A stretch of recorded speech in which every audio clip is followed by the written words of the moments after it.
sustained success at this level through last year. What do you see kind of from Tanner this year? Maybe one of the guys who can bring some confidence in. Yeah, so Tanner and Sam Nowitzki and Gabe Matthews, to name three. Specifically, those three guys are three of the guys that have had success and experience at this level. And we don't have a bunch of those guys throughout the roster that have had a ton of success coming back in Pac-12 play or experience in Pac-12 play. And so to have those three guys to lean upon, I think is going to be a really big key for our ball club. Looks like from the depth chart, your infield kind of set there. I mean, you feel like the four guys you got there with the two new guys on the left and the two experienced guys on the right? Well, I wouldn't forget about Aaron Zavala either. He's really worked his way into the third base position.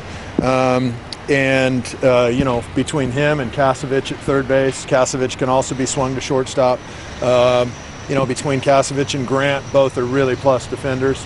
But I would love to see also Aaron Zavala's, you know, love to see his development in the games as well, because he's really gotten better defensively, offensively, runs the bases, he brings a ton of leadership. And so a guy like that, I think, is going to be hard to keep out of the lineup as well. Tanner said that the pitching staff has kind of been a lot of the energy of this team, at least over the last few weeks, and they've kind of developed a personality of sorts. I mean, how much have you seen their improvement, not just from fall ball to here, but even just with a couple days left until the season starts? Yeah, that's going to be, you know, you live and die with your pitching usually, and so the biggest key is the pitching, and specifically the mentality that those guys are bringing to the table. It's a developing mentality, I guess I can say. We've seen real progress with the staff. They've got good arms, you know, and so it's really the next step to where they can be successful, and what that means and what that specifically means on a daily basis with their mentality and preparation. And we've liked the progress they've made, especially recently. Is that more of a technique thing, or is that surely a mentality aspect? Well, I think it's a little bit of both. You know, I think you're going to have some techniques that have showed up, you know, through Coach Angier. He's got a different message than maybe they've heard in the past, just like any pitching coach would. You also have a technology piece that's new, whether that can show and yield improvements and signs on the stat sheet, and you know that we can see in games and stuff, TBA. But there are big progress signs that we've seen through our scrimmages with our pitching, and that's a good thing, because you usually live and die with your arms. What are some of those buttons Jake's tried to push with those guys to get the most out of them as the season approaches? I think Jake is he's a steady Eddie type of a guy. When you talk to Coach Angier, he's not a get your pom-poms out type of a guy. He's a very calming influence. He's a smart guy. He's been around really good baseball people. Some of the people that he have mentored him are absolutely premier coaches. And so, you know, one of them was on my staff at Purdue years ago. He's the head coach at Illinois State, Steve Holm. Brilliant coach. Reggie Christensen at Sac State. He's a really, really good coach, amongst some other people that have done a great job helping Jake really become the pitching coach that he is. So technique sound. Also, he's a guy that's going to talk a lot of mentality and what that means. You also mentioned the analytic portion of it. I mean, have you been able to see that bear some fruit, or you guys need to wait until you see some real competitive play before you start seeing that? Well, really the tech piece is a way to communicate with the players. You know, it speaks their language, and so whatever we can use to be able to get through to them is really an asset. And so we're hoping that obviously through the tech piece, that's one element that hasn't been here before, and it's brand new anyways, and so maybe that helps a little bit here and there, and all it needs to do is help one guy, and it'll be worth it. What do you want to see out of Colin in the opener? What do you remember about Minnesota from your time in the Big Ten? Coach Anderson's program at Minnesota is traditionally and historically the best in the Big Ten by far. John is an awesome coach. He's a very respectable and classy guy, and as guys come to play, we're going to need to be ready to play. He doesn't just have Max Meyer starting, who's Team USA's #1 guy. I mean, he's got 4 or 5 guys, returning guys, and that doesn't even bring up the new guys, but he's got 4 or 5 returning arms that are as good as maybe we'll see all year long, and it happens to be on opening day. So his clubs always have had an edge in terms of their mental approach, especially at the plate. They're not afraid to wear pitchers down and get after it, and they usually punish mistakes. And so he's a really good coach. He's a level-headed guy. I can't wait to, go up against Coach again. But I know this much. I know Colin, he's developing. He's going to need his best mentality against Coach Anderson's group to be successful. And I look for Colin to be very successful this weekend.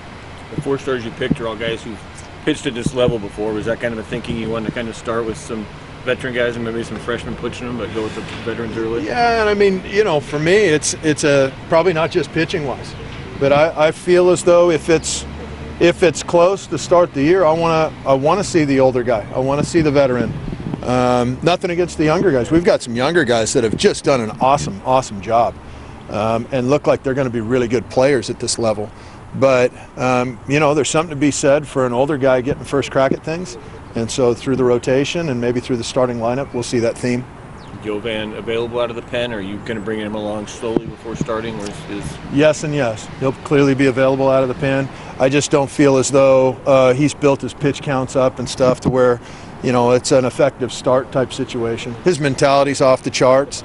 Good news is he's healthy. But he's not built up yet to where we can chuck him out there for 5, 6, 7 innings, and that would be irresponsible by us as a staff. I was going to say, was he good with that conversation? Because he came out here a couple weeks ago and seemed pretty convinced that he was going to be the day one guy. Kenyon, it probably last year, even when he was going through the height of his injury situation, he probably felt the same. It's just his mentality, and I love it.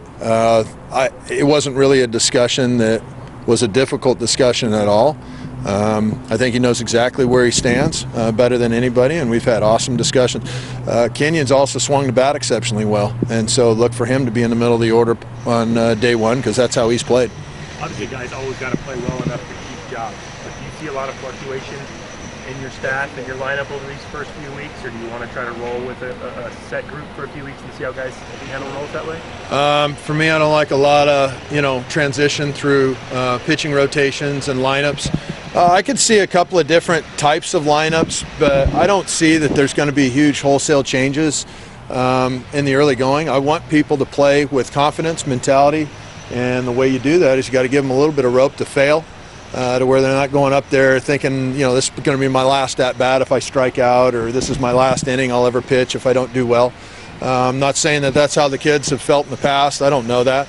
I just know that the way that our staff is elected to go with it, we'd like to have a little bit of stability and show the players some confidence. And obviously that's going to mean that the coaching staff's going to need to do a good job of communicating with all the people that maybe aren't starting, to where those guys understand that they need to stay ready to go, to where if and when somebody does falter for an extended period, that they're ready to jump in there and do really well.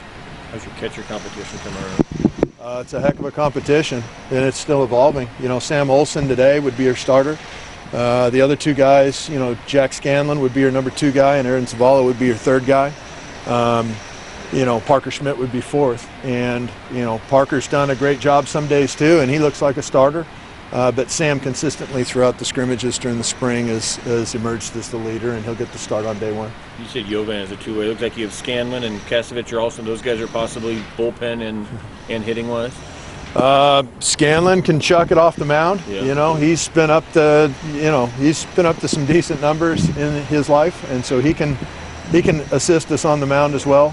Kasevich can pitch, and he can play a lot of places, shortstop, third base. He's a plus defender, and he can help us.